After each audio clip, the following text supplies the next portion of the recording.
The small town of Havelock, North Carolina, holds a dark secret, a mystery that has lingered for over 28 years. It's a sad tale of a brutal crime, two lives tragically cut short, and a community still searching for answers in the shadows of the unsolved. This is the story of James Lucas Smith IV and John Phillip Mattmiller. James was just 19 years old. He was at a crossroads, a family-oriented young man. He'd recently stepped away from university to build a more fulfilling life, closer to home. That path led him to John Mattmiller. John, 37, he shared James' love for comic books and Civil War reenactments. It was John who helped James get a job at the Woodson Music and Pawn Shop. For months, the two worked side by side, unaware that they were moving closer to a terrifying fate. The date was November 19th, 1997. Around 1:30 a.m., Havelock police, making a routine round, noticed the back door of the pawn shop opened. Inside, they uncovered a scene of staggering violence. Both James and John had been bound, their heads duct-taped, brutally beaten to death. Investigators believe the weapons used were golf clubs, struck with such force that the clubs shattered. The cold, calculating nature of the attack, it pointed to at least two perpetrators. The motive? Well, it appeared to be robbery.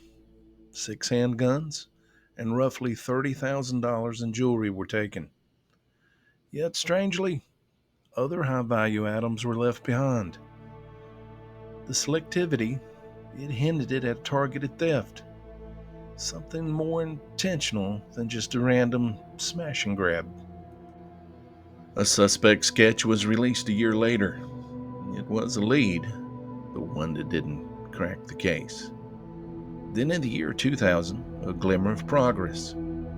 Some of the stolen handguns were indeed recovered. The recovered weapons pointed investigators to a Timothy Williams, a former pawn shop employee.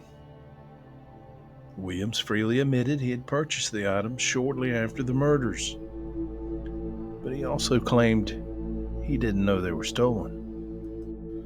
Williams said he bought the guns and jewelry from a man known as Johnny Red Rodriguez, whom he had met at a party in Morehead City, North Carolina. Rodriguez became a key person of interest. Rodriguez reportedly had distinctive tattoos on each finger, a detail police hoped would jog memories. Despite these clues, no arrests have ever been made. Over the years, new theories have emerged. One particular menacing theory suggests a connection to the Pagans Motorcycle Club. They were active in the region at the time, and some believe the stolen firearms were meant for gang activity. And James and John were silenced because they could identify the perpetrators. Was there a possibility that James and John knew their attacker? It certainly casts an eerie shadow. The way they were bound suggests control, and maybe familiarity. Was this a targeted hit disguised as a robbery? In 2024, technological advances breathed new life into the case.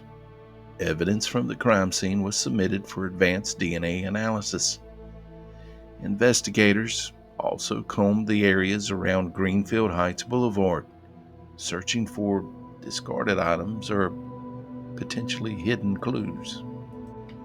For the families of James Smith and John Mattmiller, decades have passed in anguish. Their lives were stolen in a storm of violence, and justice has remained just out of reach. The town of Havelock? Well, it hasn't forgotten. The search for truth, for closure, it still continues. Someone knows what happened on that cold November night in 1997.